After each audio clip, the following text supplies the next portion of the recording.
When Michael Jordan stepped out of his shower that Thursday afternoon, he never expected to discover that his quiet maid was hiding an incredible secret. As he dried his hair, he heard Esperanza speaking on the phone in perfect Spanish, then French, then what sounded like Arabic and Chinese. 9 different languages flowed from her mouth like she was born, speaking each one.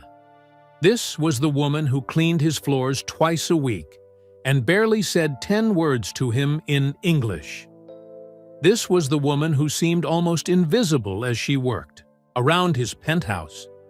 But now Michael realized he had been completely wrong about who she really was.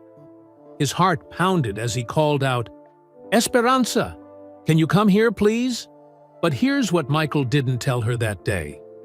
He had actually been watching her for months, planning something that would change both their lives forever. And here's the question that would haunt them both. If someone sees your hidden talents, when you can't see them yourself, does that make you weak, or does it make you incredibly lucky? What would you do if you discovered the person cleaning your house was more educated than most people you know? And what if helping them meant confronting the biggest secret of your own past? Michael Jordan stepped out of his hot shower and wrapped a thick white towel around his waist. Steam filled the marble bathroom of his Chicago penthouse. He reached for another towel to dry his hair when he heard something that made him freeze. A voice was coming from his living room. Not just any voice. It was Esperanza, his maid. But she wasn't speaking English. "Hola, María. ¿Cómo están los niños?" Spanish. She was talking to someone on the phone in perfect Spanish. Michael knew a little Spanish from his playing days, but her words flowed like music. Then something strange happened. The voice changed completely. "Bonjour, madame." Comment. "Allez-vous aujourd'hui?" French? Michael blinked hard. That was definitely French. He had heard enough French during his trips to Paris to know the sound of it. But how did his quiet maid know French? Michael crept closer to the bathroom door. He felt silly sneaking around his own home, but he had to hear more. Through the crack in the door, he could see Esperanza sitting on his white leather couch. She held her old flip phone to her ear and smiled as she talked. "Ahlan wa sahlan. Kaif halak?" What language was that? It sounded like Arabic, maybe? Michael's heart started beating faster. This was the woman who cleaned his house twice a week for the past 6 months. She always said, "Good morning, Mr. Jordan," and "Have a nice day, Mr. Jordan." She was polite, but quiet. She never made personal phone calls. At least, he thought she never made personal calls. "Ni hao, wo hin xiang ni." Now she was speaking what sounded like Chinese. Michael rubbed his eyes. Was he dreaming? Was this really happening? But Esperanza kept talking. Her voice changed with each language. In Spanish, she sounded warm and motherly. In French, she sounded elegant and smooth. In the other languages, she sounded like completely different people. "So como tu? Vai você? Tudo bem?" Portuguese, maybe? Michael had played basketball in Brazil once. This sounded similar to what he heard there. "Privyet! Как dela?" Russian? Michael was sure that was Russian. He had met Russian players in the Olympics. But how did a maid from Chicago know Russian? "Ciao, Bella. Come stai oggi?" Italian. Even Michael knew that was Italian. Everyone knew ciao and Bella. Guten Tag. Wie geht es Ihnen? German. Michael had done business in Germany many times. That was definitely German. Then she switched back to English, but not the careful, quiet English she used with him. This was different English, flowing and confident. "Yes, sweetie, I'll be home soon. Did you finish your homework?" Good girl. I'm so proud of you." Michael's hands shook as he held his towel. 9 languages. He had just heard his maid speak 9 different languages like she was born speaking each one. Who was this woman? He thought about the past 6 months. Every Tuesday and Thursday, Esperanza arrived at exactly 9 a.m. She cleaned his kitchen, his bathrooms, his bedroom, and his office. She dusted his trophies and his awards. She organized his papers without him asking. She left little notes when she found things out of place. But she never talked much. She never smiled much. She seemed almost afraid of him. Sometimes. Now he was hearing her real voice, her smart voice, her confident voice, the voice of someone who could speak 9 languages. Michael's throat felt tight. How many times had he walked past her while she worked, treating her like she was invisible? How many times had he talked about business deals on the phone while she cleaned nearby, not caring if she heard? She understood every word. She probably understood everything better than most of his business partners. The phone call ended. Michael heard Esperanza moving around, probably getting ready to leave. It was almost 3 p.m. She always left at 3 p.m. on Thursdays. He had to talk to her. He had to know more. But how could he explain that he was listening to her private phone calls? His heart pounded as he made a decision. He would just be honest. He would tell her what he heard. He would ask her about it. But first, he needed to get dressed. Michael threw on a Bulls t-shirt and jeans as fast as he could. He ran his hands through his damp hair and took a deep breath. This conversation was going to change everything. He could feel it. "Esperanza," he called out as he walked toward the living room. "Can you come here, please? I need to talk to you about something." He heard her footsteps stop. Then they started again, slower this time. She appeared in the doorway of his bedroom, holding her cleaning supplies. Her dark eyes looked worried. "Yes, Mr. Jordan? Is something wrong? Did I break something?" Michael looked at this small woman in her simple blue dress and white sneakers. She was probably in her 30s, but she looked tired, like someone who worked too hard and slept too little. But now he knew there was so much more to her story. "Sit down," he said gently, pointing to the chair by his window. "Please, I heard you on the phone just now. I heard you speaking all those different languages." Esperanza's face went white. Her hands started shaking so hard that her cleaning spray bottle fell to the floor. "I'm sorry, Mr. Jordan," she whispered. "I know I shouldn't make personal calls during work time. Please don't fire me. I need this job." Michael's heart broke a little. She thought she was in trouble. "Fire you?" he said softly. "I don't want to fire you. I want to understand. How many languages do you speak?" Esperanza stared at the floor. Tears filled her eyes. 9, she whispered so quietly he almost couldn't hear her. 9 languages, just like he thought. "Where did you learn them?" Michael asked. And that's when Esperanza's real story began. She sat down slowly in Michael's chair, still holding her cleaning supplies like they might protect her. Her hands wouldn't stop shaking. She kept looking at the door like she wanted to run away. "Please don't be scared," Michael said softly. He sat on his bed so he wouldn't tower over her. "I'm not angry. I'm amazed. Where did you learn 9 languages?" Esperanza wiped her eyes with the back of her hand. "You really won't fire me?" "I promise. I just want to understand." She took a deep breath that sounded shaky. "I was a teacher, Mr. Jordan, Back home in El Salvador, I taught languages at the university. Michael blinked. You were a college professor? For 12 years.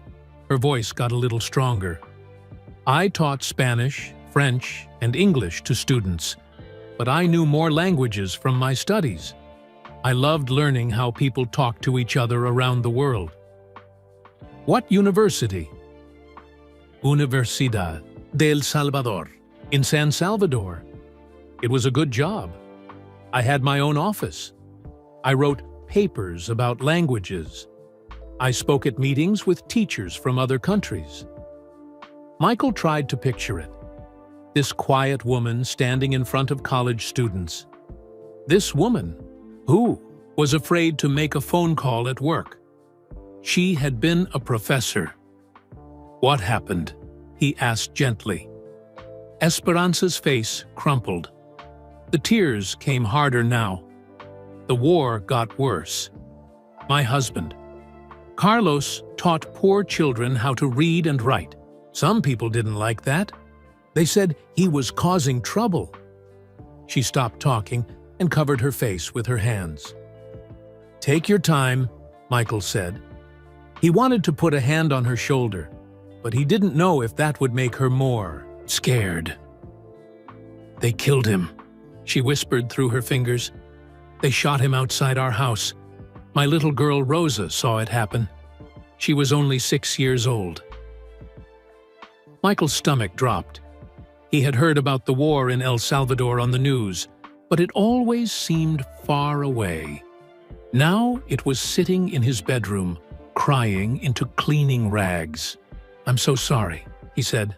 I'm so sorry. After that, we weren't safe. People knew Carlos was my husband. They might come for us next. So we ran. We left everything and came to America. When was this? 8 years ago. Rosa was 6. Now, she's 14. Michael did the math. Esperanza had been cleaning houses for 8 years. 8 years since. She had been a respected professor. What about your job here? Couldn't you teach at an American university? Esperanza laughed, but it wasn't a happy sound. My papers were all destroyed.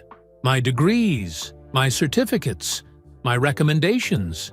Everything burned when we left. The university was bombed later in the war. There's no proof I was ever a teacher. But you still have the knowledge. You still speak all those languages. Knowledge doesn't pay rent, Mr. Jordan. When we got here, no one would hire a refugee woman with no papers. Rosa needed food and a place to sleep.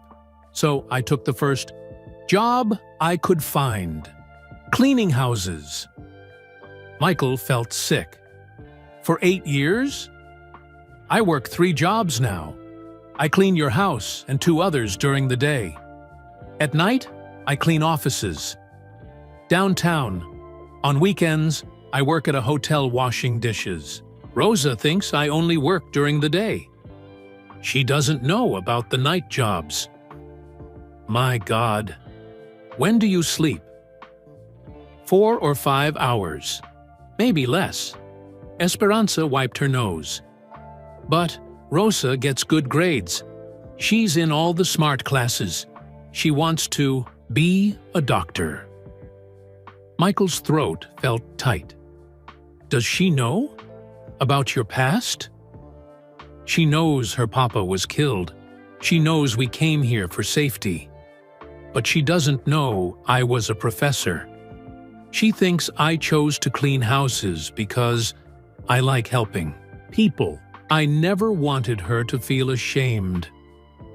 Ashamed of what? Of having a mama who scrubs toilets instead of teaching students. Michael stood up and walked to his window. He looked out at the city below. Somewhere down there were probably dozens of other brilliant people working jobs that didn't use their brains. People with stories like Esperanza's. You said Rosa wants to be a doctor? It's her dream. She studies so hard. But college costs so much money. Esperanza's voice got quiet again. $40,000 a year. Then medical school after that. I've been saving for 8 years, and I have maybe $3,000. Michael turned around. How much would she need? For everything? Maybe $200,000. For college and medical school together? Esperanza shook her head. It might as well be $2 million. I'll never have that much money cleaning houses. What if Rosa knew the truth about who you really are? What truth? That I used to be somebody important? That won't help her now. I am who I am now, a cleaning lady. No, Michael said firmly. You're a professor who happens to clean houses right now. There's a big difference. Esperanza looked up at him with surprise. You speak 9 languages, Michael continued. You taught college students. You wrote research papers. That doesn't go away just because you're holding a mop. But it doesn't matter if I can't prove it. Michael sat back down. An idea was starting to form in his mind. A crazy idea that might just work. What if I told you that I need help with my business? What if I told you that I work with people all over the world, and I need someone who speaks lots of languages? Esperanza stared at him. What do you mean? I mean, maybe it's time for Professor Esperanza to come back. I don't understand. Michael smiled for the first time since this conversation started. I have an idea. But first, I need to make some phone calls. Can you come back tomorrow? Not to clean, to talk about work. Real work. Mr. Jordan, you don't have to? Yes, I do, he said. My mama cleaned houses too when I was young. She was smart like you. She never got her chance to show the world what she could do. Maybe I can't change that for her, but I might be able to change it for you. Esperanza's eyes filled with fresh tears, but these tears looked different. They looked like hope. What about Rosa? She asked. What about her? She'll be home from school soon. I need to help her with homework. I need to make dinner. Go, Michael said. Take care of your daughter. But think about what I said. Think about being Professor Esperanza again. She stood up slowly and gathered her cleaning supplies. At the door, she turned back. Why? She asked. Why would you help me? Michael thought about his answer. Because everyone deserves a chance to be who they really are. After she left, Michael sat in his quiet apartment and thought about the woman who had just walked out. 8 years ago, she was giving lectures to college students. Today, she was scrubbing his bathroom floor. Tomorrow, maybe she could be something else entirely. He picked up his phone and started making calls. But first, Michael wanted to know more about Rosa. He realized he had been so focused on Esperanza's story that he hadn't asked enough about her daughter. The next morning, Esperanza arrived at his penthouse at 9 a.m. sharp. But instead of bringing her cleaning supplies, she carried a small purse and wore a nicer dress. She still looked nervous. "Good morning, Mr. Jordan," she said quietly. "Good morning, and please, call me Michael. We're going to be talking as equals today." She nodded, but didn't look like she believed it yet. They sat in his kitchen. Michael made coffee for both of them. Esperanza held her cup with both hands like it might warm up her whole body. "Tell me about Rosa," Michael said, gently. "What's she like?" Esperanza's whole face changed. The worry lines around her eyes softened. A real smile appeared for the first time since he'd known her. "She's amazing, Mr. Jordan." "Sorry, Michael. She's so smart. It sometimes scares me." "What do you mean?" "She gets perfect grades in every class. Math, science, English, history. Her teachers say they've never seen a student like her." Esperanza reached into her purse and pulled out her old phone. She showed Michael a picture. A girl with long dark hair and bright brown eyes stood next to a science project. She was holding a blue ribbon and grinning.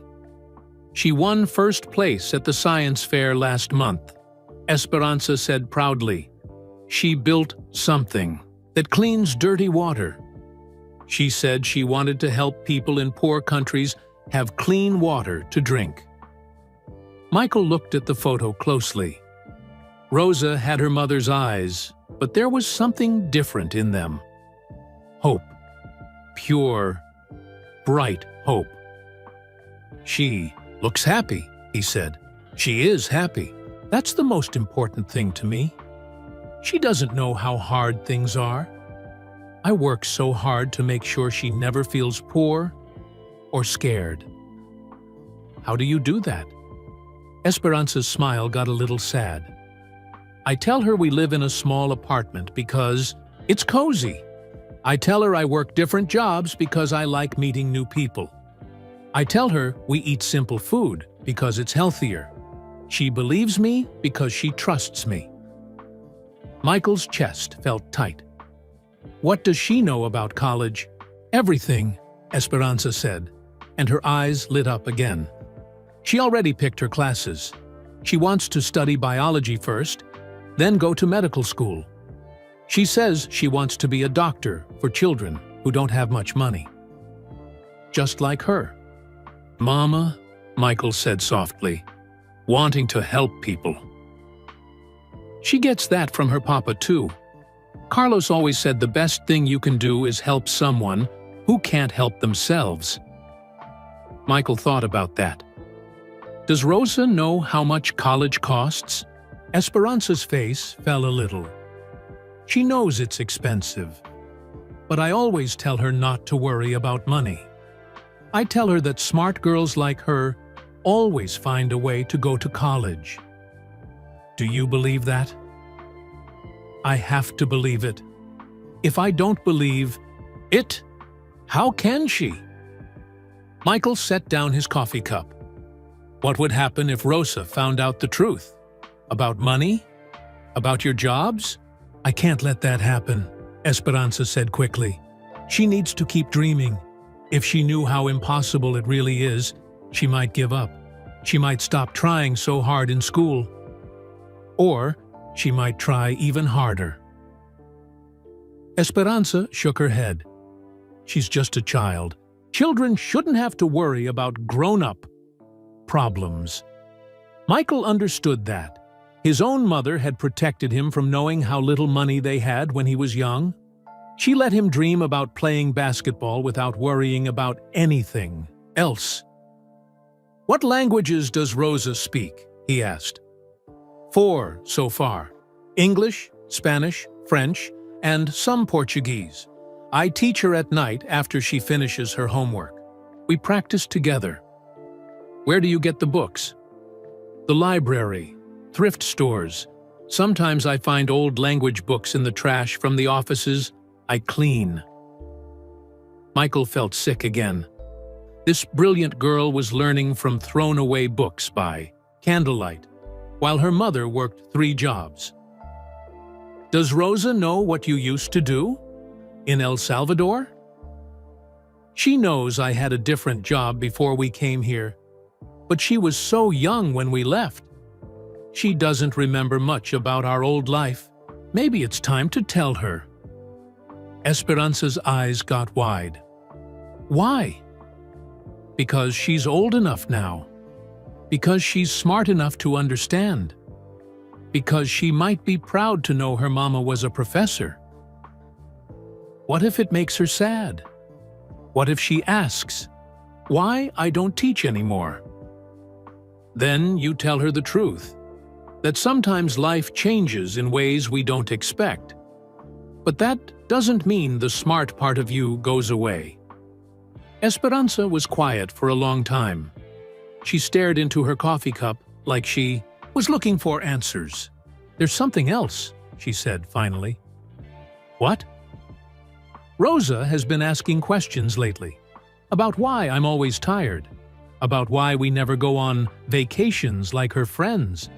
About why I work so many hours if cleaning houses is supposed to be easy." "What do you tell her?"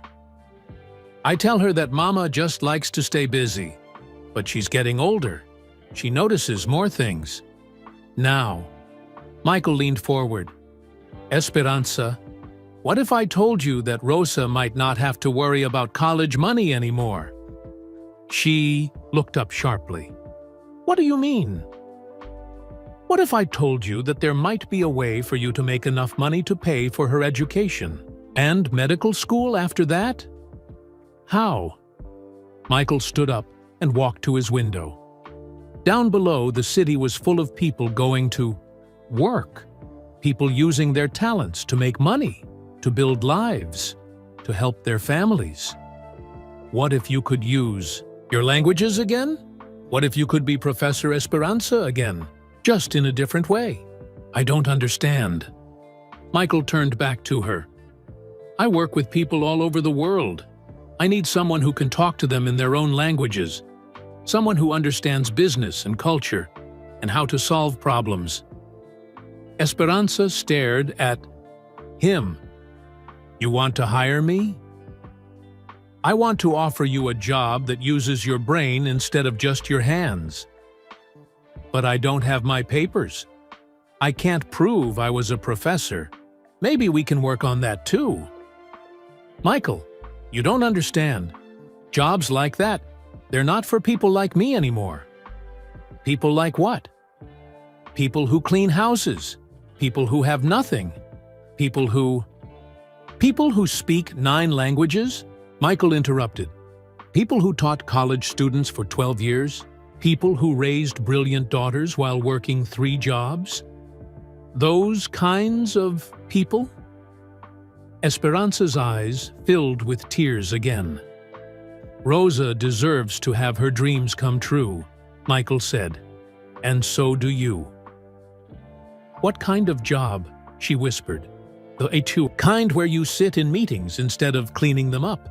The kind where people ask for your opinions. The kind that pays enough money to send a smart girl to medical school." For the first time since he'd known her, Esperanza sat up straight. Her shoulders went back. For just a moment, Michael could see the professor she used to be. "Tell me more," she said. And that's when Michael knew his crazy plan might actually work. "Before I tell you about the job," Michael said, "I need to see something first." Esperanza looked worried again. "What do you mean?" "I need to see you work. Not cleaning work, language work, business work." "I don't understand." Michael walked to his desk and opened his laptop. "I have a video meeting in 10 minutes. People from my business team around the world, they don't know you're here."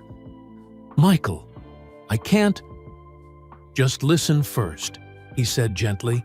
"My team has been trying to solve some problems for weeks. Problems with people in other countries. Problems with languages and understanding different cultures." He turned the laptop screen toward her. "What if you could help them? What if you could show them how smart you are?" Esperanza's hands started shaking again. "What if I make mistakes? What if I say something wrong?" "Then you make mistakes. Everyone makes mistakes. But I don't think you will." The video call started. Michael's computer screen split into 4 parts. In one corner was a Japanese man in a business suit. In another was a German woman with blonde hair. The third showed a Brazilian man with a big smile. The fourth was a Spanish woman with dark hair. "Good morning, everyone," Michael said. "I hope you don't mind, but I have someone here who might be able to help us with our translation problems." The Japanese man spoke first. "Michael-san, we are still having trouble with the marketing materials for Tokyo. The American English doesn't make sense to Japanese customers." "What exactly is the problem?" Michael asked. "The slogan, 'Just do it,' translates to something that sounds rude in Japanese, and the advertisement about being the best sounds like bragging. Japanese people don't like that." Michael looked at Esperanza. "Do you understand what he's saying?" Esperanza nodded slowly. Then, to everyone's surprise, she spoke to the Japanese man in perfect English, but with a completely different tone. "Excuse me, sir. I understand your problem.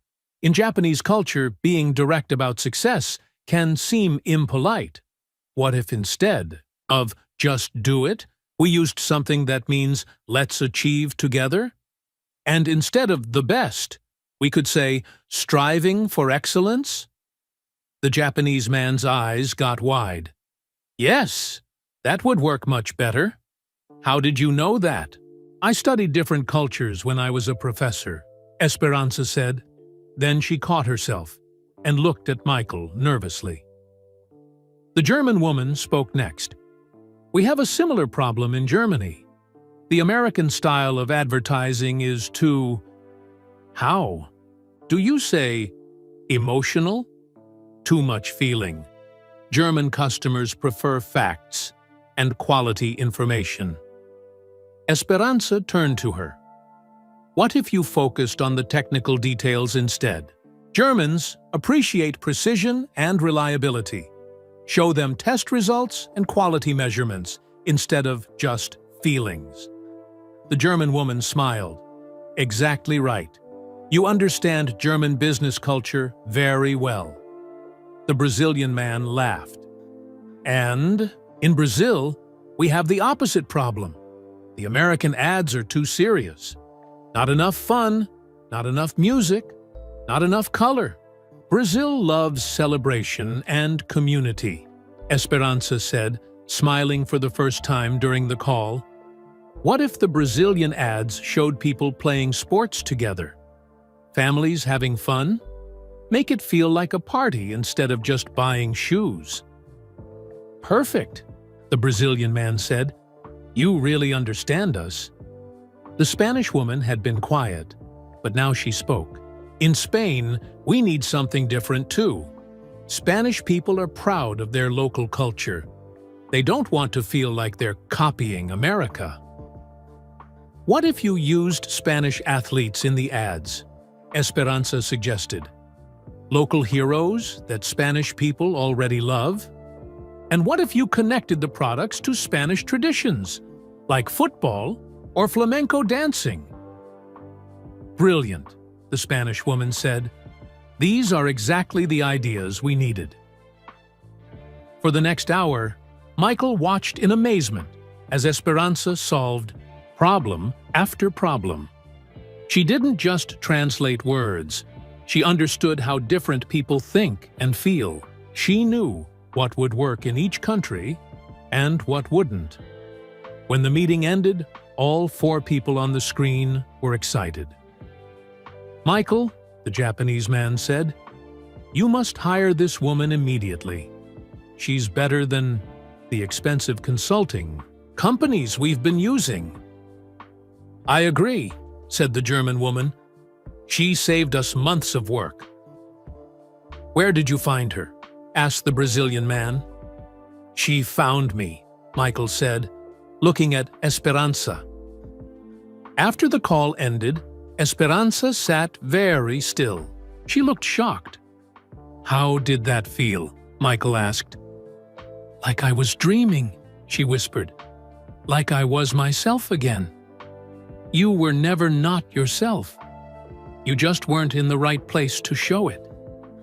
Esperanza wiped her eyes. "Those people, they listened to me. They thought my ideas were good." "Your ideas were more than good. They were exactly what we needed." "But Michael, I don't have the right clothes for meetings like that.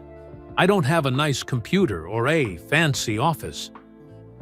We can fix all of that. What if I mess up? What if I can't do it every day? Michael sat down next to her. Esperanza, you just solved problems that my team has been working on for months. You did it in 1 hour. You did it in your cleaning dress, sitting in my kitchen, using an old laptop. He paused. Imagine what you could do with the right tools and the right support. Esperanza looked at him with something new in her eyes. Not just hope this time. Confidence. What exactly are you offering me? She asked. A job. A real job. Using your languages and your brain. Working with smart people from around the world. Solving problems. Making decisions. How much would it pay? Michael had been thinking about this all night. More than you make at all 3 of your jobs. Combined. Enough to quit the night work. Enough to quit cleaning houses. Enough to send Rosa to any college she wants. Esperanza's breathing got faster. You're serious? Dead serious. What about my education? What about proving I was a professor? We'll work on that too. But right now, what you just did in that meeting is worth more than any piece of paper.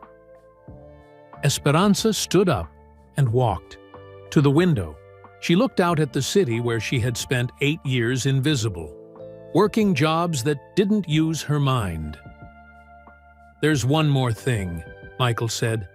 The job would be here, in Chicago, but you'd travel sometimes to other countries to use your languages in person. Travel? Esperanza turned around. I haven't been on a plane since we came here 8 years ago. Would that scare you? She was quiet for a long time. Then she said something that surprised him. No. It would feel like coming back to life. Michael smiled. So is that a yes? It's a yes to trying, but I need to know one thing first. What? What do I tell Rosa? You tell her the truth. You tell her that her mama is brilliant. You tell her that dreams really can come true. And you tell her that her college fund just got a lot bigger. For the first time since he'd known her, Esperanza laughed. A real, happy laugh. When do I start? She asked. Michael smiled. How about Monday? That gives you the weekend to think about everything and to talk to Rosa. Monday, Esperanza repeated, like she was testing how the word sounded. I can't believe this is really happening. Believe it. But there's one more thing we need to work on. What? Your teaching certificates, your university records. I want to help you get proof of who you were. Esperanza's face fell. Michael, I told you, everything was destroyed. The university was bombed. There's no proof left. Maybe. But I want to try anyway. After Esperanza left that day, Michael spent the next week making phone calls. He started with Arful, the University of El Salvador. The number he found online didn't work. He tried calling the education department in El Salvador. No one spoke English, and his Spanish wasn't good enough for important business. He hired a translator to help him make calls. The translator found out that the university had been rebuilt after the war, but all the old records were gone. The new staff didn't know anything about professors from before the bombing. Michael tried a different approach. He searched online for other professors who might have known Esperanza. He found names of people who had taught at the university before the war. Most of the search results led to obituaries. Too many good people had died during those terrible years. Meanwhile, Esperanza kept coming to work on her regular schedule. She still cleaned his house on Tuesdays and Thursdays, But everything felt different now.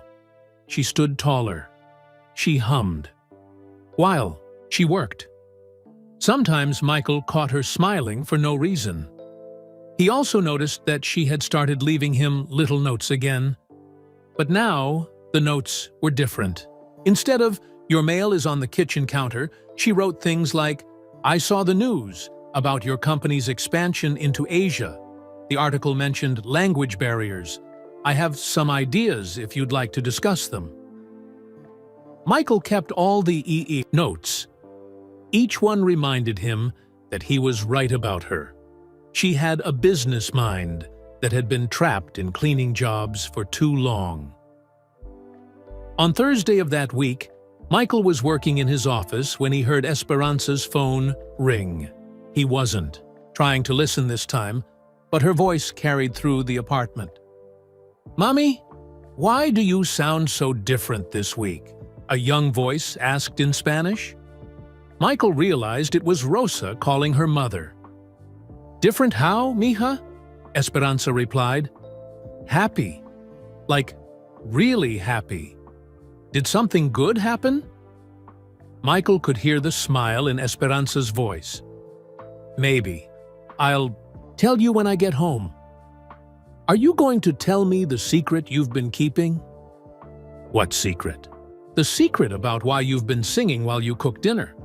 The secret about why you bought new shoes yesterday. The secret about why you keep staring at your phone like you're waiting for good news."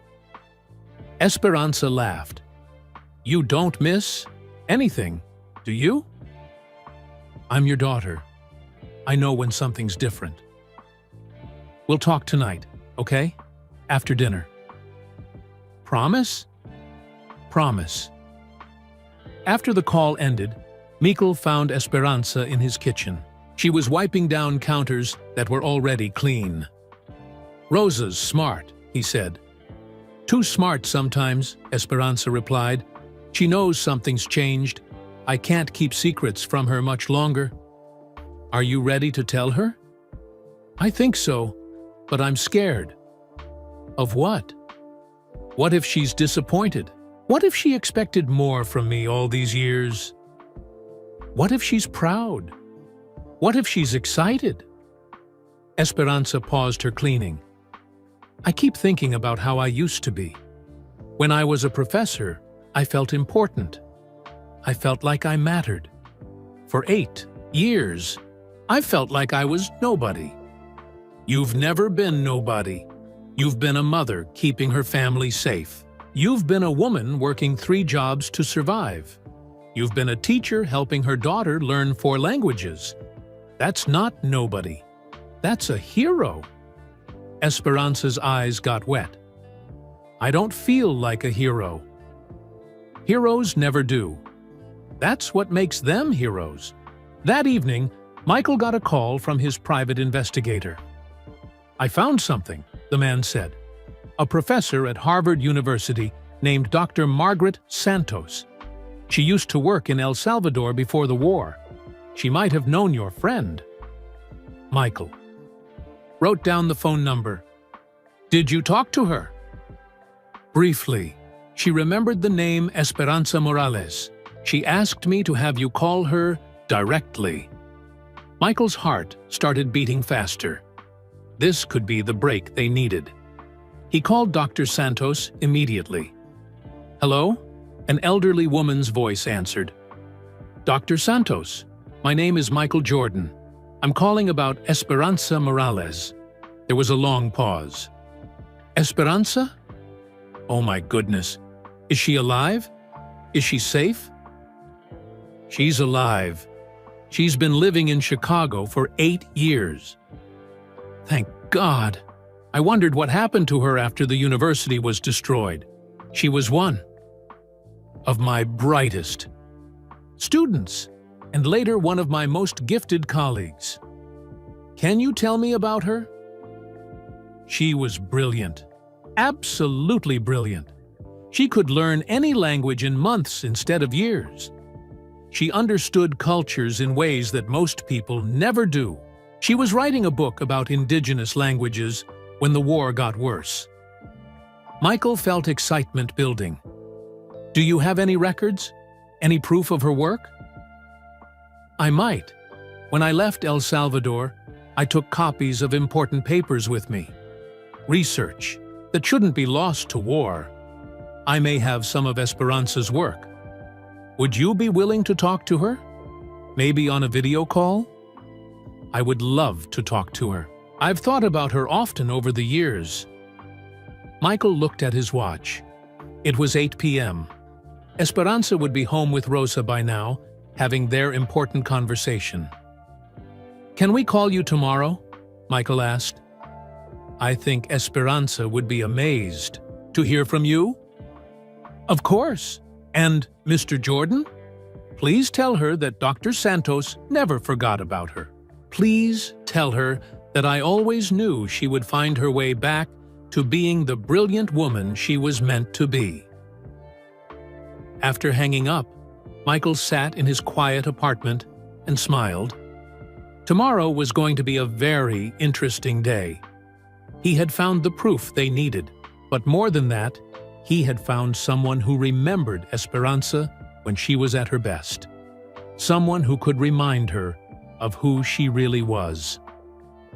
Michael picked up his phone to text Esperanza, then changed his mind. This news was too important for a text message. This was the kind of news that should be shared in person. Michael couldn't sleep that night. He kept thinking about Dr. Santos and what she had said. One of my brightest students. Absolutely brilliant. I always knew she would find her way back. At 7 a.m., his phone rang. It was Esperanza. Michael?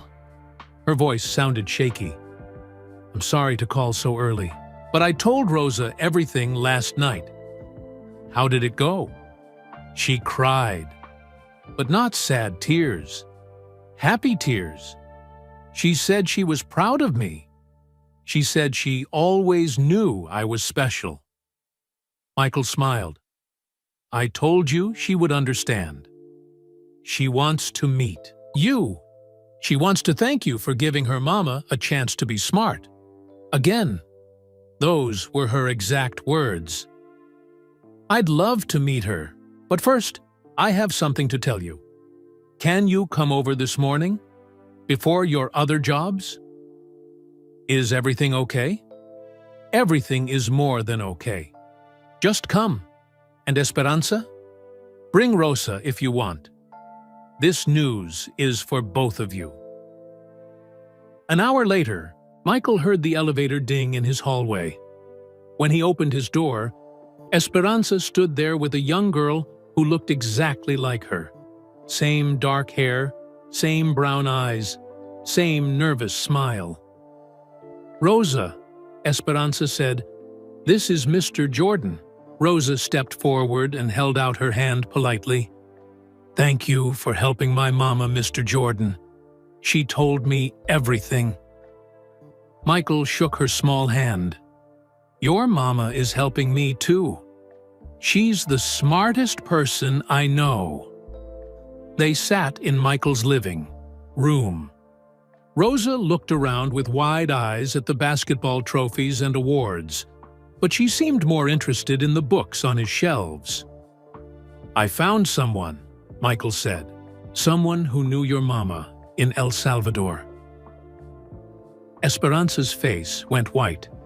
Who? Dr. Margaret Santos. She's a professor at Harvard now. She used to work at your university. Esperanza gasped and put her hand over her mouth. Dr. Santos? She's alive? Very much alive. And she wants to talk to you. I can't believe it. She was my mentor. She taught me so much. I thought everyone from my old life was gone. Rosa looked confused. Who is Dr. Santos, Mommy? She was my professor when I was in graduate school. Then she became my friend and colleague. She was like a second mother to me. Michael opened his laptop. She's waiting for our call. Are you ready? Esperanza's hands shook as she nodded.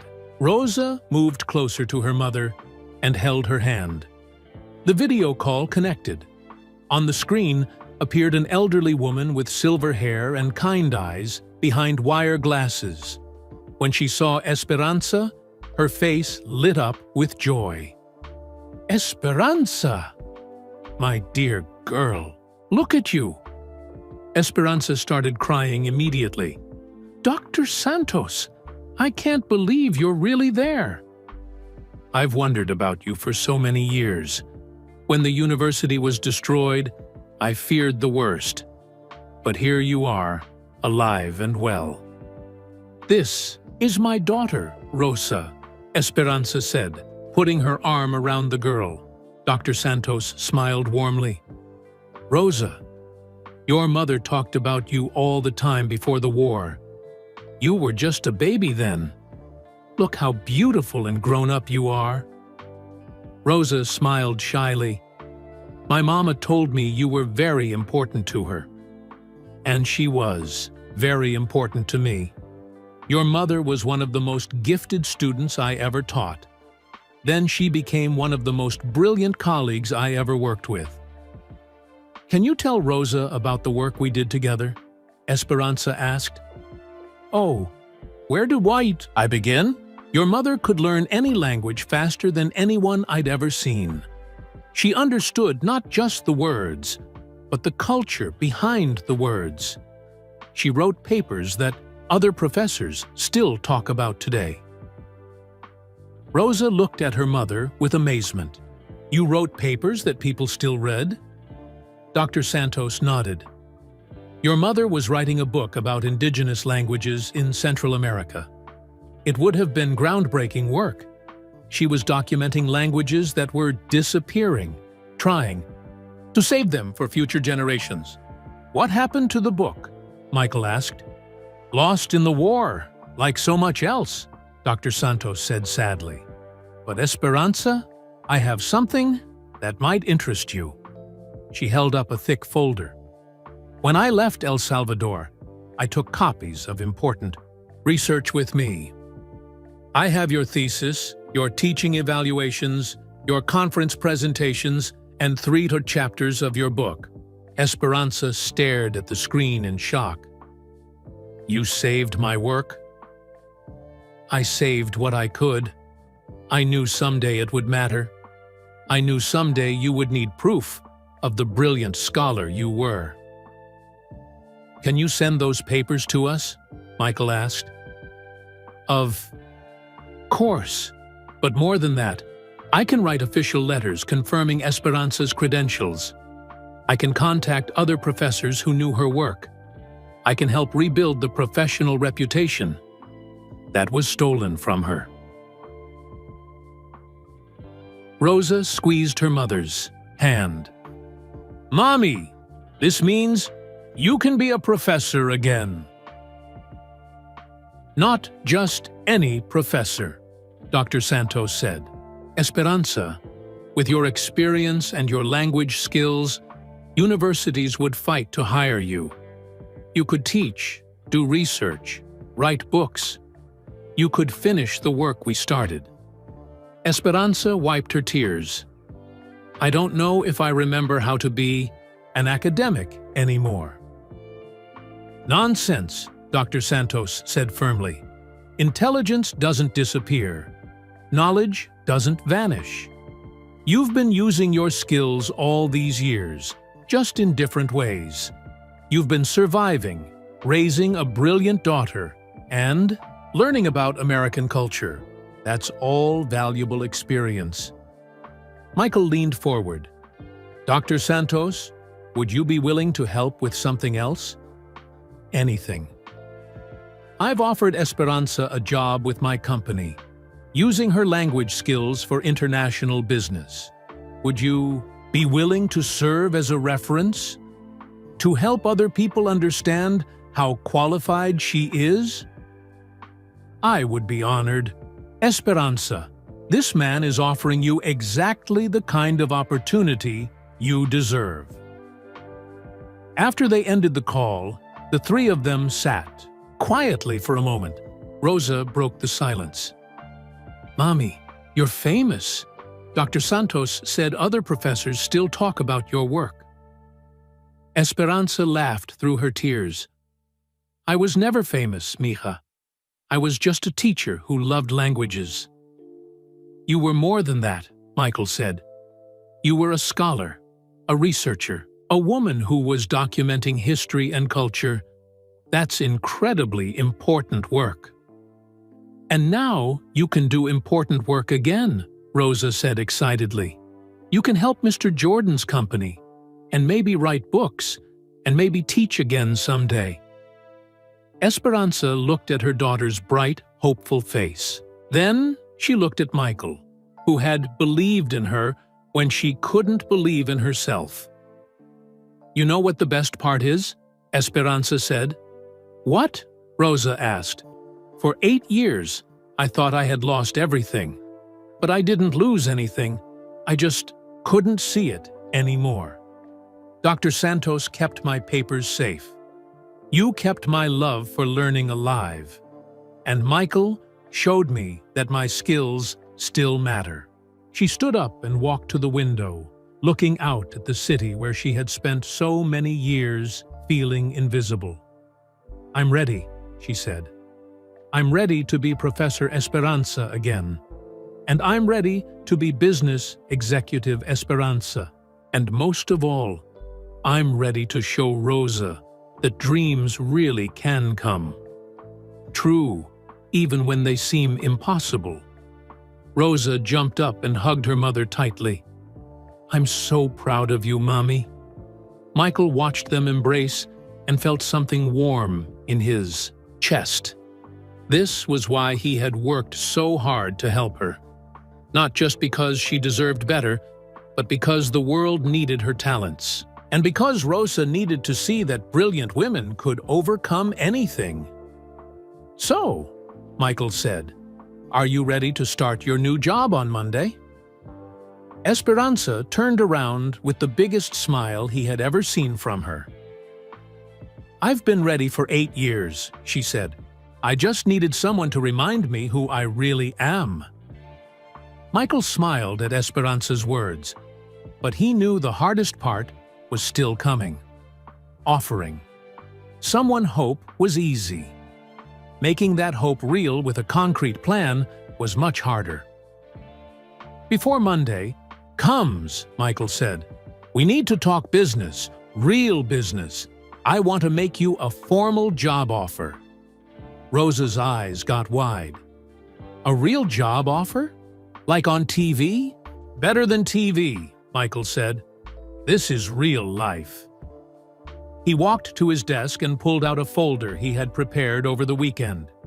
Inside were official papers with the Jordan brand logo at the top.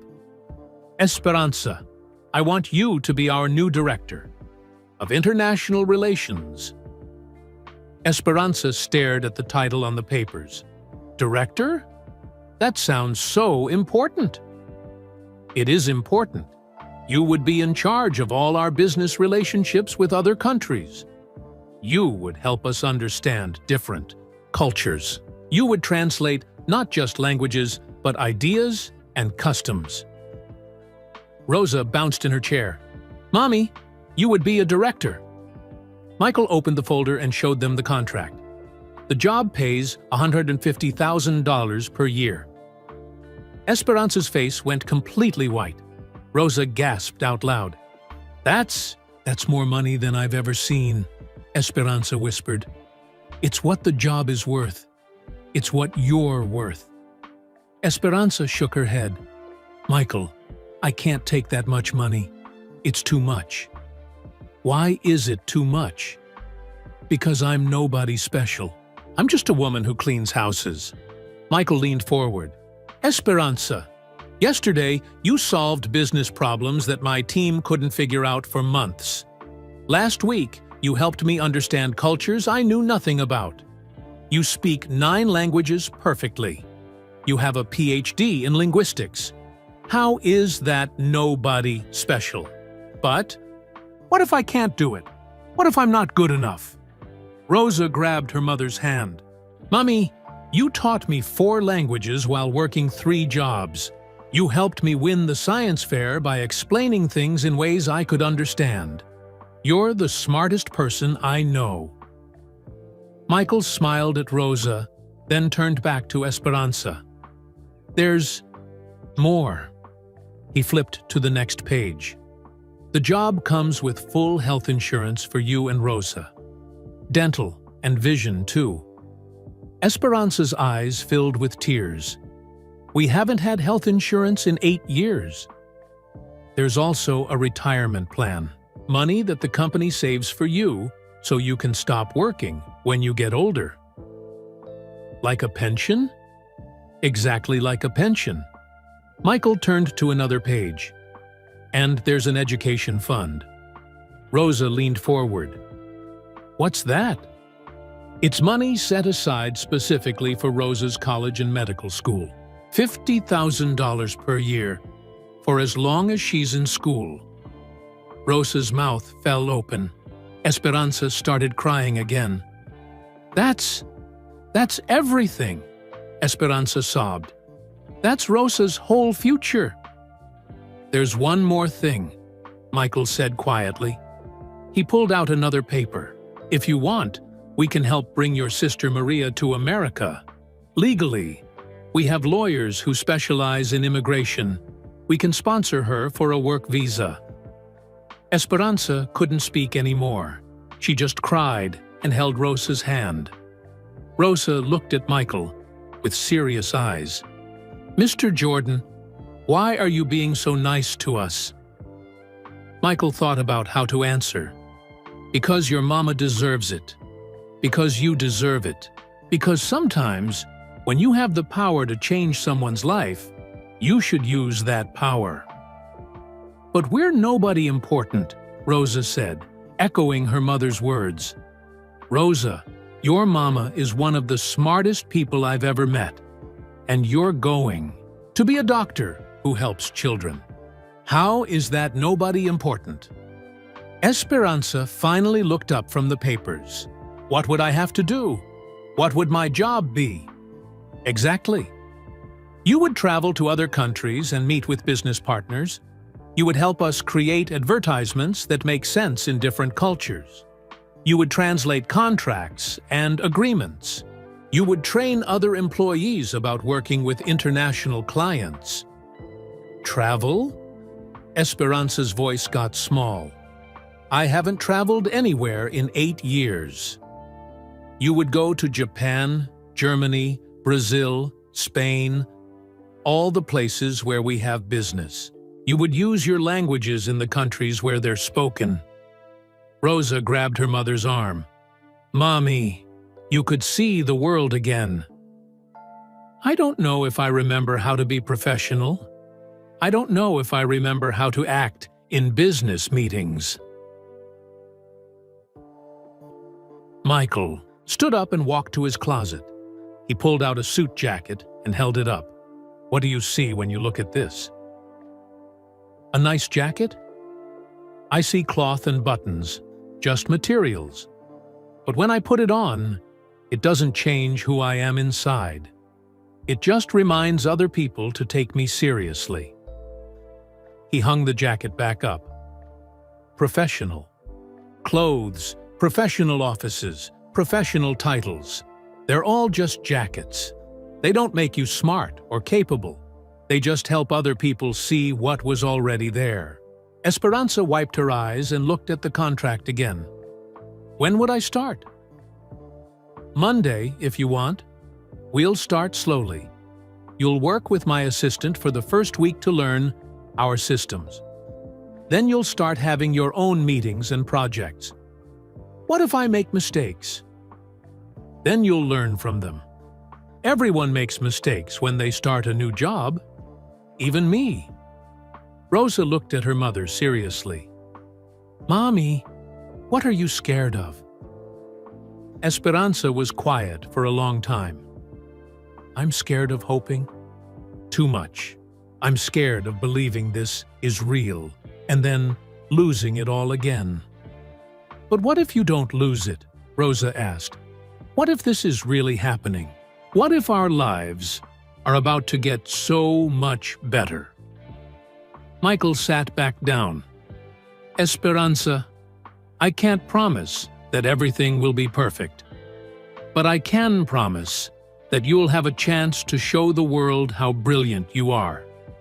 I can promise that Rosa will be able to go to any college she wants. I can promise that you'll never have to scrub floors again, unless you choose to. Esperanza looked at her daughter's hopeful face. She looked at the contract with numbers that could change their entire lives.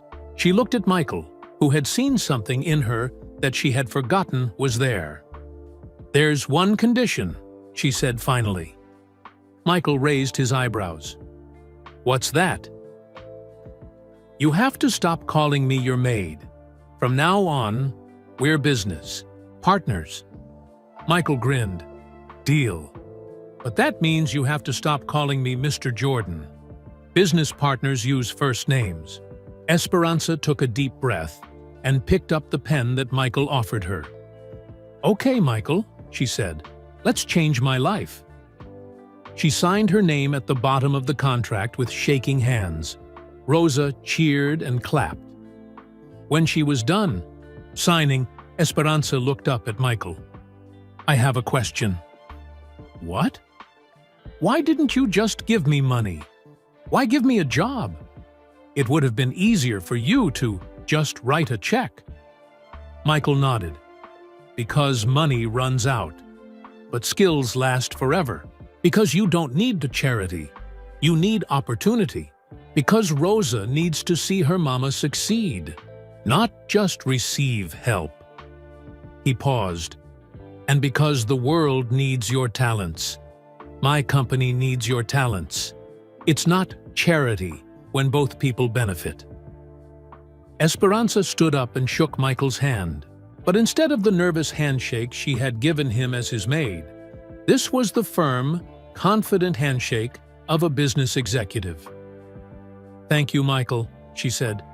"Thank you for seeing me when I was invisible." "You were never invisible," he replied. "You were just in the wrong place for people to notice. Now you're in the right place." Rosa hugged both of them. "This is the best day of my whole life." As they prepared to leave, Michael handed Esperanza a business card. "What's this?" she asked. She read the card out loud. "Esperanza Morales, Director of International Relations, Jordan." Brand. For the first time in 8 years, Esperanza saw her name on something that wasn't a cleaning schedule. "That's who you are now," Michael said. "That's who you've always been. Now, everyone else will know it too." But that night, alone in her small apartment, Esperanza stared at the business card and felt her confidence slipping away. The apartment looked even smaller after spending the day in Michael's penthouse. The walls were thin. The carpet was old and stained. The kitchen table wobbled because one leg was shorter than the others. This was where a maid lived, not a director of anything. Esperanza walked to the bathroom and looked at herself in the cracked mirror. She saw tired eyes and work-worn hands. She saw a woman in a faded dress who smelled like cleaning supplies. Could this woman really sit in business meetings? Could she really travel to other countries and represent a famous company? "Mommy!" Rosa appeared in the doorway. "Are you okay?" "I'm fine, Misha. Just tired." But Rosa was too smart to believe that. She sat on the edge of the bathtub and looked at her mother seriously. "You're scared, aren't you?" Esperanza sat down on the closed toilet seat. In the tiny bathroom, they were close enough to hold hands. "Yes," she whispered. "I'm terrified." "Of what?" "Of failing. Of embarrassing myself. Of proving that I really am just a cleaning lady who got lucky." Rosa was quiet for a moment. "Mommy, Can I tell you something? Of course. Last year, when I entered the science fair, I was scared too. You were? You seemed so confident. I was scared that everyone would see my project and laugh. I was scared that the other kids had better materials and smarter ideas. I almost didn't enter at all. Esperanza squeezed her daughter's hand. But you did enter, and you won. You know why I entered? Why? Because you told me that being scared means something matters to you. You said scared. Feelings mean you care about doing well. Esperanza felt tears starting again. I said that? You said that if I never felt scared about anything, it would mean I wasn't trying hard enough. You said brave people aren't people who don't feel scared. Brave people are people who do important things even when they feel scared. I don't remember saying that. Well, you did. And now I'm saying it back to you. Rosa stood up and looked at her mother in the mirror. Mommy, you've been scared before. When we left El Salvador, you were scared, but you kept us safe. When we came to America and you didn't speak English well, you were scared, but you learned. When I got sick 2 years ago and we didn't have insurance, you were scared, but you found a way to get me help. Esperanza remembered. Rosa had gotten pneumonia, and they couldn't afford a doctor. Esperanza had taken her to 3 different free clinics before finding one that would help. She had sat up all night for a week, making sure Rosa could breathe. This is just another scary thing, Rosa continued, but you're not alone this time. Mr. Jordan believes in you.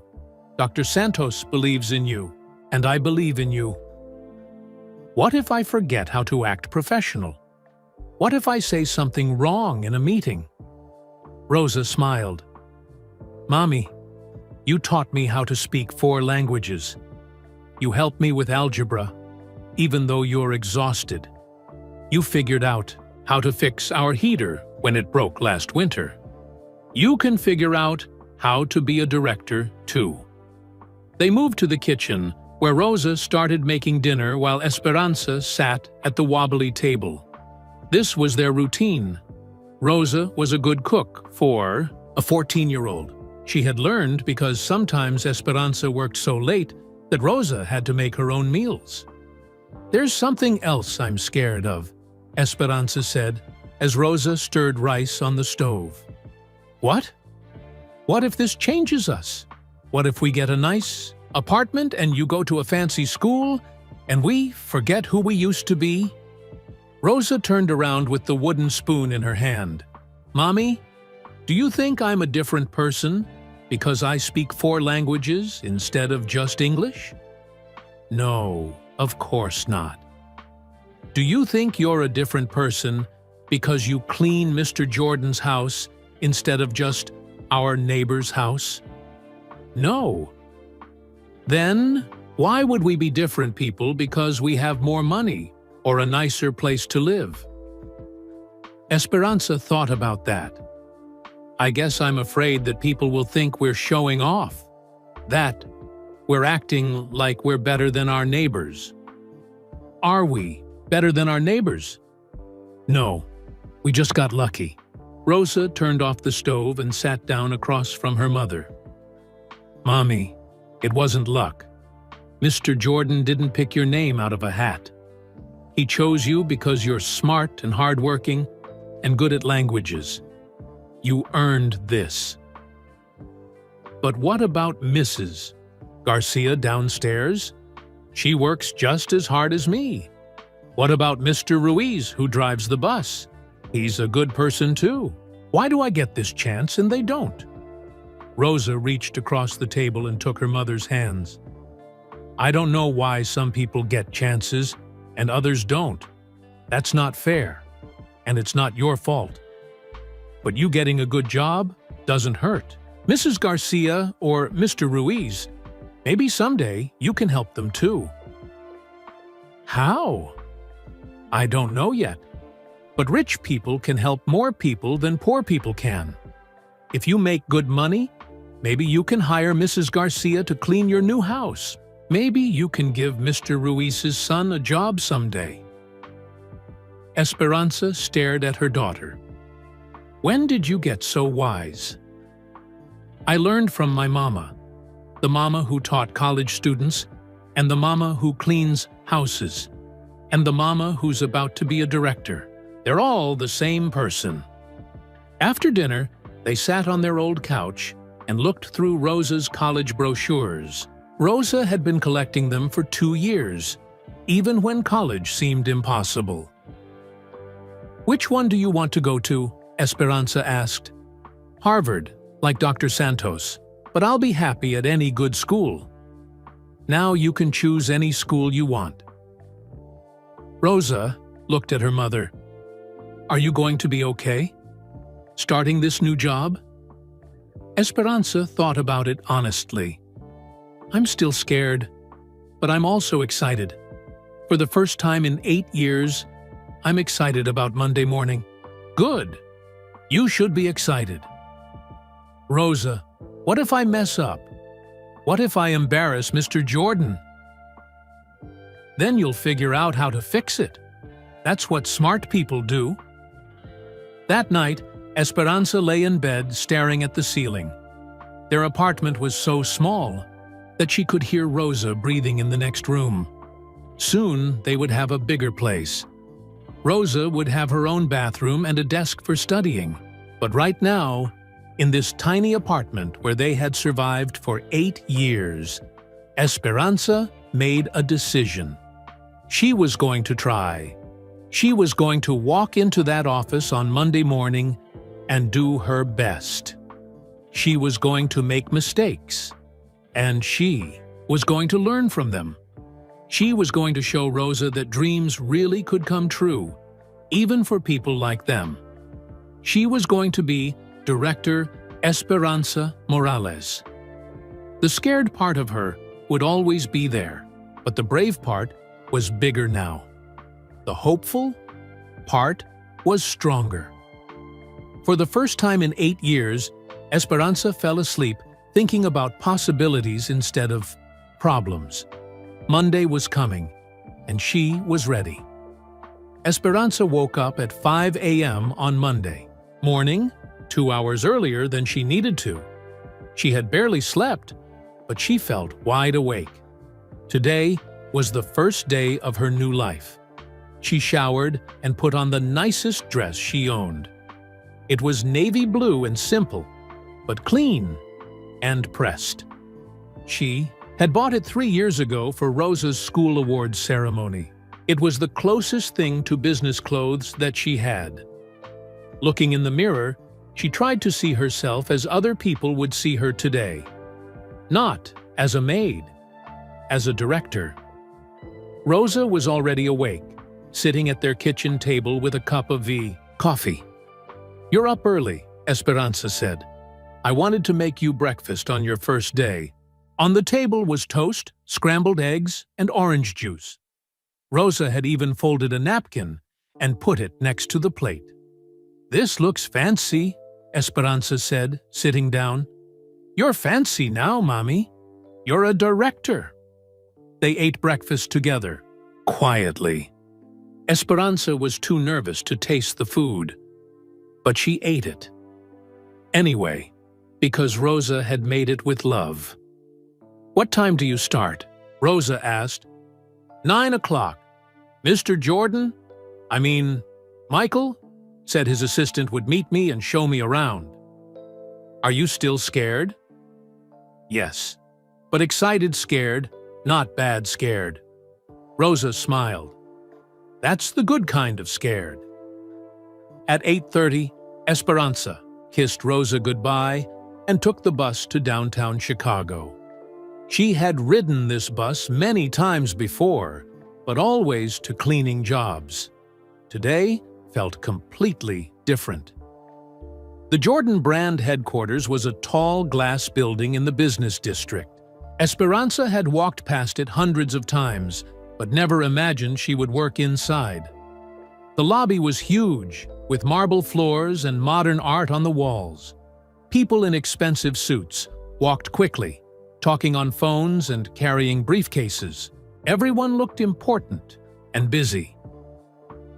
Esperanza walked to the front desk, her heart beating fast. "I'm here to see Michael Jordan," she said to the receptionist. The young woman looked at her with confusion.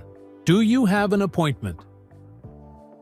"I'm Esperanza Morales. I'm starting work today, as the new Director of International Relations." The receptionist's expression changed completely. She smiled warmly and stood up. "Of course. Welcome to Jordan Brand, Ms. Morales. Mr. Jordan is waiting for you. I'll take you up to his office." In the elevator, Esperanza watched the floor numbers climb. 5th floor, 10th floor, 15th floor. When they reached the 20th floor, the doors opened to reveal a world she had never seen. The offices were bright and modern, with huge windows overlooking the city. People worked at clean desks with multiple computer screens. The carpet was thick and new. Everything smelled like success. Michael appeared in the hallway, wearing a suit, but smiling like a friend. "Esperanza, welcome to your first day." "Thank you, Michael. I'm a little nervous." "That's normal. Everyone's nervous on their first day. Come on, let me show you your office." Your office. Esperanza had never had those words said to her before. They walked down a hallway lined with glass-walled offices. Michael stopped at one with a nameplate on the door. Esperanza Morales, Director of International Relations. Esperanza stared at her name in gold letters. "This is mine?" "All yours." The office had a desk, 2 chairs for visitors, a bookshelf, and a window with a view of Lake Michigan. On the desk was a new computer, a phone, and a stack of business. Cards with her name on them. "It's beautiful," she whispered. "Sit down," Michael said. "Try out your chair." Esperanza sat behind the desk. The chair was comfortable and adjustable. She could see the lake from where she sat. For a moment, she forgot to breathe. "How does it feel?" Michael asked. "Like a dream. Like I'm pretending to be someone else." "You're not pretending. This is who you are now." A woman appeared in the doorway. She was about 30 years old, with short blonde hair and a friendly smile. "Esperanza, this is Jennifer, my assistant. She's going to help. You get settled today." Jennifer stepped forward and shook Esperanza's hand. "Welcome to the team. I'm so excited to work with you." "Thank you," Esperanza said. "I'm excited too, and nervous." "Don't be nervous. Everyone here is really nice, and we've all heard great things about you."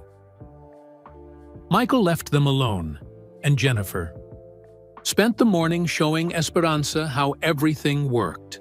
The computer system, the phone, the email, the calendar.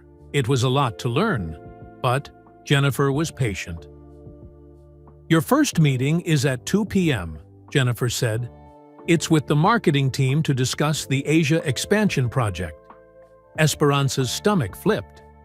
"A meeting? Already?" "Don't worry. It's just to introduce you and get your thoughts on some language issues they've been having." At lunchtime, Jennifer took Esperanza to the company cafeteria.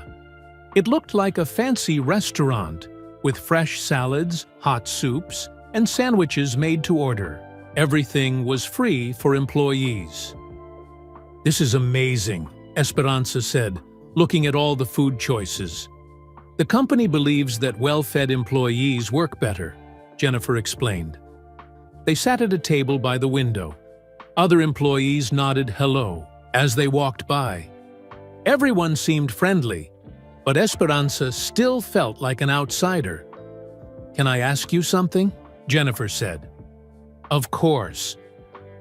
How do you speak so many languages? I can barely speak English properly sometimes. Esperanza smiled. I've always loved languages. Each one is like a puzzle to solve. And each one teaches you something new about how people think. That's so cool. I studied Spanish in high school, but I remember almost nothing. It's never too late to learn again. Maybe you could teach me sometime? I'd be happy to. For the first time all day, Esperanza felt useful. Teaching came naturally to her. It always had. At 2 p.m., Jennifer walked her to the conference room for her first meeting. 6 people sat around a large table, all looking at laptops and papers. Everyone, this is Esperanza Morales, our new Director of International Relations, Jennifer announced. The team looked up and smiled. A man at the head of the table stood up. I'm David, the Marketing Director. We've been looking forward to meeting you. Esperanza sat down, her hands shaking slightly. Thank you. I'm happy to be here. David explained the problem. We're launching a new shoe line in Japan, China, and South Korea next month. But our advertising translations aren't working. The messages that sound good in English sound wrong in Asian languages. Can you show me the advertisements? Esperanza asked. For the next hour, Esperanza looked at marketing materials and explained why they weren't working in different cultures. She suggested changes that would make the messages more appealing to Asian customers. This is incredibly helpful, David said. You've solved problems we've been struggling with for weeks. Really? Really? You understand not just the languages, but the cultures behind them. That's exactly what we needed. When the meeting ended, everyone thanked Esperanza and said they looked forward to working with her more. Walking back to her office, Esperanza felt something she hadn't felt in 8 years. She felt valued for her mind, not just her hands. At 5 p.m., her first day was over. Michael stopped by her office as she was getting ready to leave. How did it go? He asked. Better than I expected. Everyone was so nice, and the meeting went well. I heard. David called me right after. He said you were brilliant. Esperanza felt her cheeks get warm.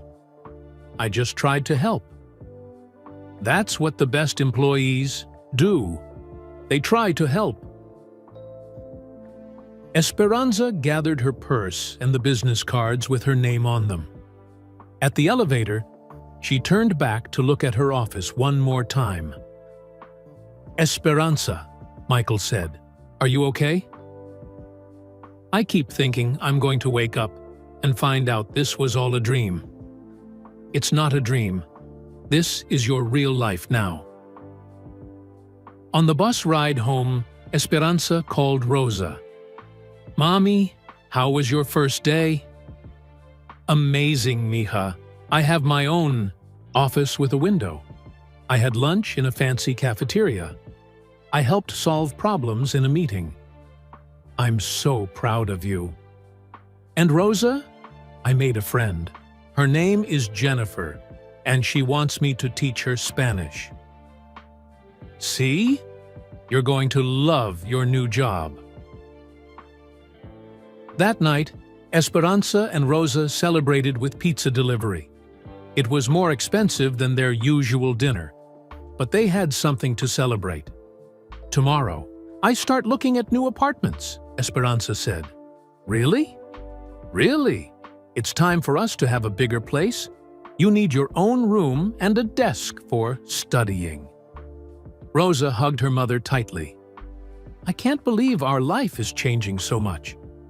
Believe it, mija. We're just getting started. As she got ready for bed, Esperanza looked at herself in the bathroom mirror again. She looked the same as yesterday. But something in her eyes was different. There was confidence there. There was hope. Tomorrow, she would go back to her office, sit at her desk, and solve more problems. Tomorrow, she would be Director Esperanza Morales again. And she couldn't wait. 6 months later, Esperanza had settled into her new life in ways she never imagined possible. She and Rosa lived in a beautiful 2-bedroom apartment with a real dining room and 2 bathrooms. Rosa had her own desk by the window where she studied every evening. The refrigerator was always full of food. Esperanza had new clothes for work, professional dresses, blazers, and comfortable shoes that didn't hurt her feet. She carried a leather briefcase and had her own parking space at the office.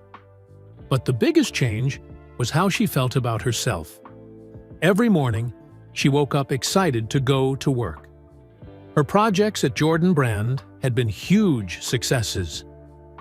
The Asian marketing campaign she had helped create increased sales by 30%. The European expansion she had guided was ahead of schedule. She had hired 3 new employees to help with translation work. Michael often told people that hiring Esperanza was the best business decision he had ever made. On this particular Tuesday morning, Michael called Esperanza into his office for an important meeting. "I have a big project for you," he said, looking serious. "But it's going to be challenging. Maybe the most challenging thing you've done since you started here." Esperanza sat up straighter. "I'm ready. What is it?" "We want to expand into Central America, Guatemala, Honduras, and El Salvador." Esperanza's heart stopped. El Salvador, her home country, the place she had fled 8 years ago. "I know this is personal for you," Michael continued. "El Salvador is where you're from. But that's exactly why we need you to lead this project." "What would I have to do?" "Travel there, meet with government officials and business leaders, set up manufacturing partnerships, create jobs for local people." Esperanza's hands started shaking. "Go back to El Salvador?" "Only if you want to. I won't force you." "But Esperanza, you're the only person who can do this, right? You understand the culture, the language, the politics. You know what these countries need." Esperanza stared out Michael's window at Lake Michigan. She tried to imagine getting on a plane to El Salvador, walking through streets she used to know, seeing places where terrible things had happened. "I don't know if I can," she whispered. "What scares you about it?" "Everything. What if the violence is still there? What if people remember my husband's death? What if nothing has changed?" Michael leaned forward. "What if everything has changed? What if you can help make things better? I'm not the same person who left 8 years ago. I'm not brave anymore." "Esperanza, you're one of the bravest people I know. You left everything behind to keep Rosa safe. You worked 3 jobs to survive. You started over in a new country. That's not brave. That was survival. This would be choosing to go back to a place that hurt me. It would also be choosing to help people who are still there, people who need good jobs and hope for the future." That afternoon, Esperanza went home early. She needed to think. She needed to talk to Rosa. Rosa was in her room doing homework when Esperanza got home. The room was bright and cheerful, with a bookshelf full of science textbooks and college brochures. "Mommy, you're home early. Is everything okay?" "I need to talk to you about something important." They sat on Rosa's bed like they used to do in their old, tiny apartment when they needed to have serious conversations. Mr. Jordan wants me to go to El Salvador for work, to help the company start doing business? There. Rosa's eyes got wide. Go back home? To where Papa died? Yes. Are you going to do it? I don't know. I'm scared. Rosa was quiet for a long time, thinking. She was 16 now, and getting ready to graduate from high school a year early. Harvard had already accepted her for early admission. Mommy, can I tell you what I think? Of course. I think Papa would want you to go. Esperanza felt tears starting. Why do you say that? Because Papa died fighting for poor people to have better lives. If you go to El Salvador and help create jobs, you're continuing his work. But what about you? What if something happens to me? Rosa took her mother's hands. Nothing will happen to you. You're not the scared woman who ran away 8 years ago. You're Director Esperanza Morales now. You're strong and smart and successful. I'm still the same person inside. Yes, but now you have power to help people. When we left El Salvador, you couldn't help anyone. Now you can.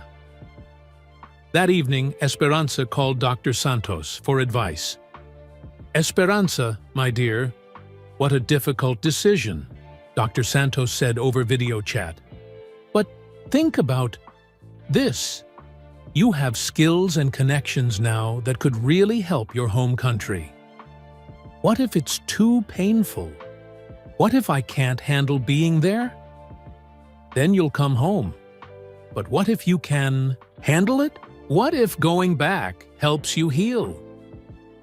I don't know if I'm ready. No one is ever ready for the hardest things in life. But you've already done hard things.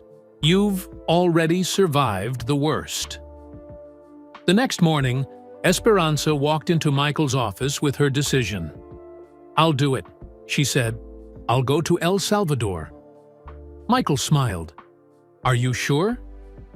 No, but I'm going to do it anyway. What changed your mind? Rosa reminded me why her father died. He died fighting for poor people to have better opportunities. If I can help create good jobs in El Salvador, maybe his death will mean something. When do you want to leave? Next month. That gives me time to prepare and research. But Michael, I want to make sure we do this right. I don't want to just make money there. I want to help people. That's exactly why you're the right person for this job. Over the next few weeks, Esperanza threw herself into planning. She researched the current political situation in El Salvador. She studied economic reports. She contacted old friends who still lived there. What she learned surprised her. The war was over. The country was rebuilding. There were still problems, but also new hope. Most importantly, she learned that her husband's death had not been forgotten. Carlos Morales was remembered as a hero who died fighting for education and justice. Schools had been named after him. Scholarships were given in his memory. Rosa, she said one evening, your father is famous in El Salvador. People still talk about his work. Rosa looked up from her college textbooks. Really? Really? There's a school named after him in San Salvador. The Carlos Morales Elementary School. Rosa's eyes filled with tears. I wish I could remember him better. When I go to El Salvador, I'll take pictures of the school. I'll meet people who knew him. I'll bring his story back to you. 2 weeks before her trip, Esperanza had dinner with Michael to discuss final plans. Are you nervous? He asked. Terrified. but also excited. I keep thinking about all the people who could benefit from good jobs, all the families who could have better lives. You know what I think? What? I think you're about to do the most important work of your life. More important than raising Rosa? Different kind of important. Rosa is your gift to the world. This project is your gift to your homeland. That night, Esperanza packed her suitcase, professional clothes for meetings, a camera to take pictures for Rosa, and a small photo of Carlos that she had carried with her for 8 years. At the bottom of the suitcase, she packed the business cards that still amazed her. Esperanza Morales, Director of International Relations. 8 years ago, she had left El Salvador as a frightened refugee with nothing but her daughter and her memories. Now she was going back as a successful businesswoman with the power to change lives. The scared part of her was still there, but the brave part was stronger.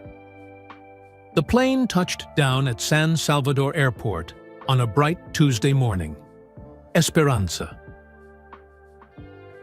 gripped the armrests of her seat as the wheels hit the runway.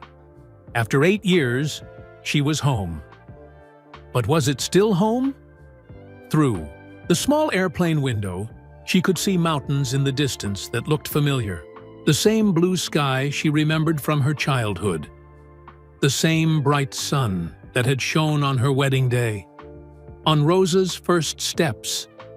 On the terrible day when Carlos died. "Welcome to El Salvador," the flight attendant announced in Spanish. Esperanza closed her eyes and took a deep breath. She was no longer the frightened woman who had fled this country with a 6-year-old child and nothing else. She was Director Esperanza Morales, here on important business. But her hands were still shaking. Walking through the airport, she noticed how much had changed. New shops, new restaurants, new signs everywhere. The building was modern and clean. Armed soldiers still stood at checkpoints, but they looked relaxed, not scared like they used to. Outside the airport, a driver waited with a sign that said, "Jordan Brand, Esperanza Morales." She had never seen her name on a sign like that before. "Buenos dias, Señora Morales," the driver said with a big smile. "Welcome back to El Salvador." "Thank you. It's good to be back," she said, though she wasn't sure if that was true yet. The drive through San Salvador shocked her. Yes, there were still poor neighborhoods with small houses and unpaved streets.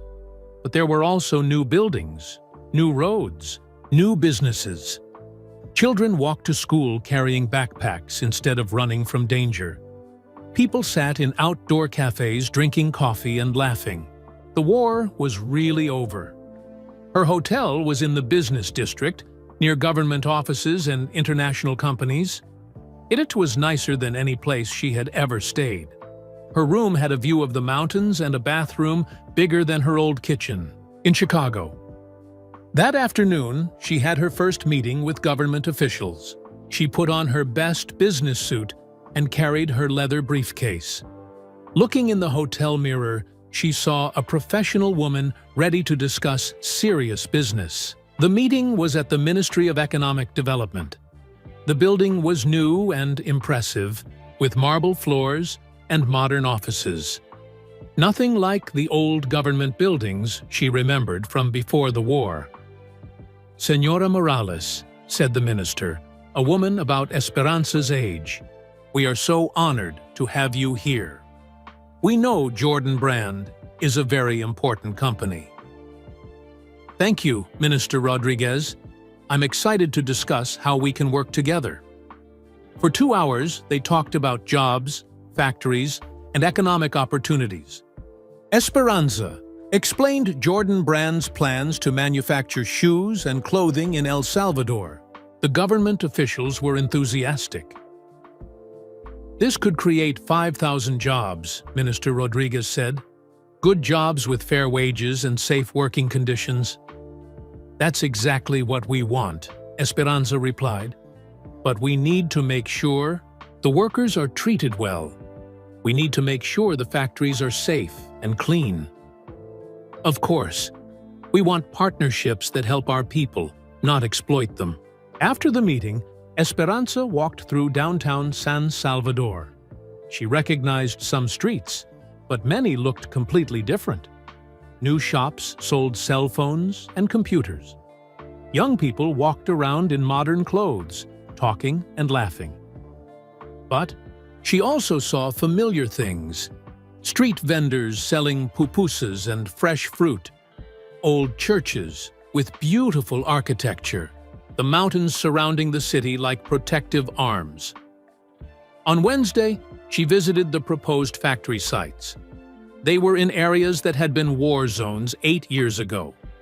Now they were being rebuilt as industrial parks, with good roads, electricity, and water systems. Many of the workers would be women, explained the local manager. Single mothers who need steady work to support their families. Esperanza thought about herself 8 years ago. A single mother desperate for any work to survive. What kind of training would they receive? She asked. We would teach them to operate the machines, to check quality, to work safely. Many have never had factory jobs before. I want to meet some of them. I want to talk to the women who would be working here. The next day, they arranged meetings with potential workers. 20 women came to a community center in one of San Salvador's poorest neighborhoods. They ranged in age from 18 to 50. Most had children. All needed work. Esperanza sat with them in a circle, like a support group. She didn't sit behind a desk, like a boss. She sat with them like a friend. Tell me about your lives, she said. What kind of work do you do now? The stories were heartbreakingly familiar. Cleaning houses for very little money, selling food on street corners, doing laundry for neighbors, working long hours for wages that barely paid for food and rent. I have 3 children, said a young woman named Patricia. I work 14 hours a day, and I still can't afford to send them to good schools. I clean offices at night, said another woman named Carmen. My baby stays with my mother. I see him for 2 hours in the morning before I sleep. Esperanza felt like she was looking at herself 8 years ago. These women were smart and hard-working, but trapped by lack of opportunities. If we build this factory, Esperanza said, you would work 8 hours a day, 5 days a week. You would have health insurance for you and your children. You would earn enough money to live with dignity. The women's eyes lit up with hope. The same hope Esperanza had felt when Michael offered her a real job. Would you really hire us? Patricia asked. Even though we don't have experience with machines, we would train you. We would teach you everything you need to know. The only requirement is that you want to work hard and learn. After the meeting, Esperanza walked through the neighborhood.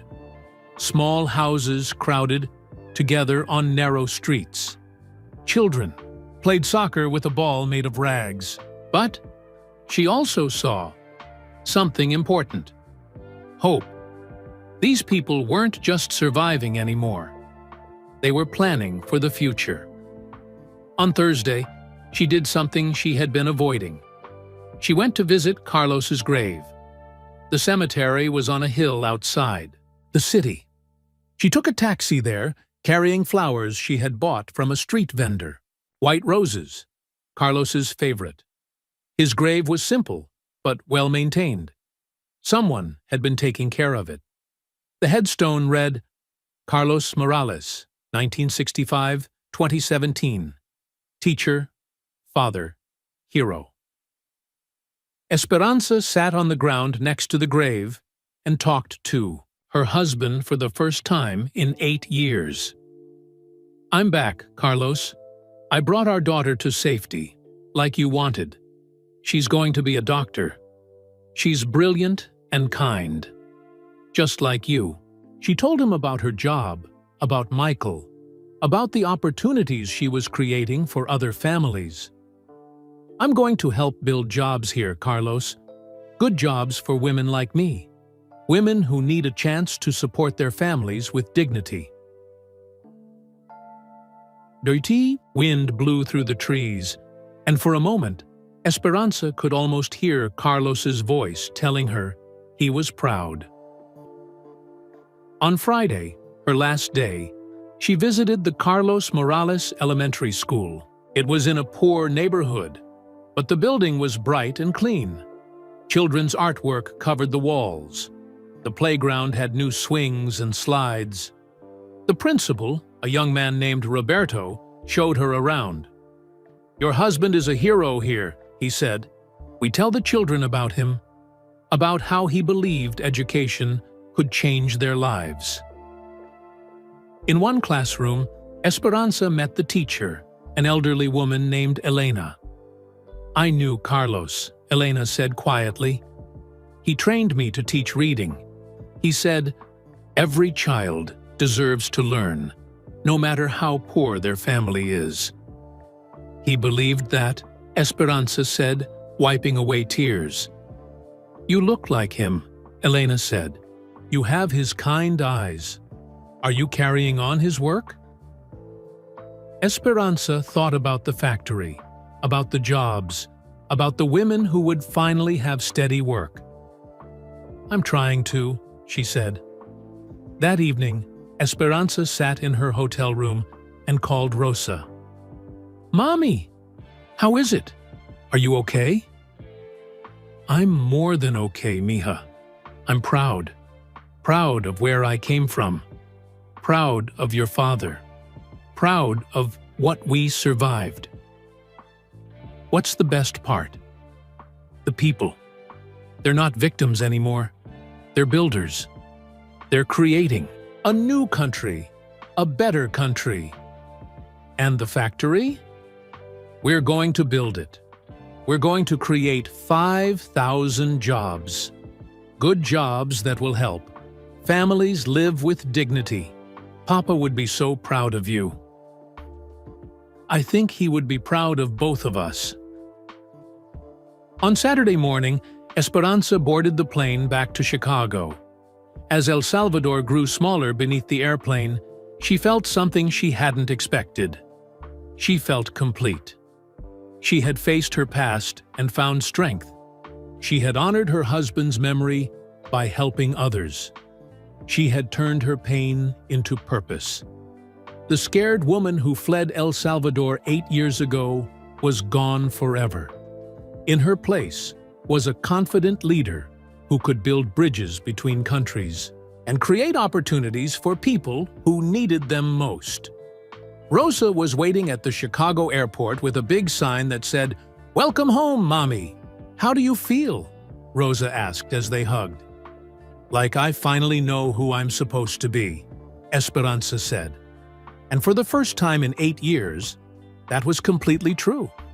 And that's how one moment of really listening changed 2 lives forever. Sometimes, the most extraordinary people are right in front of us, just waiting for someone to see their true worth. We'd love to know, where are you listening from today?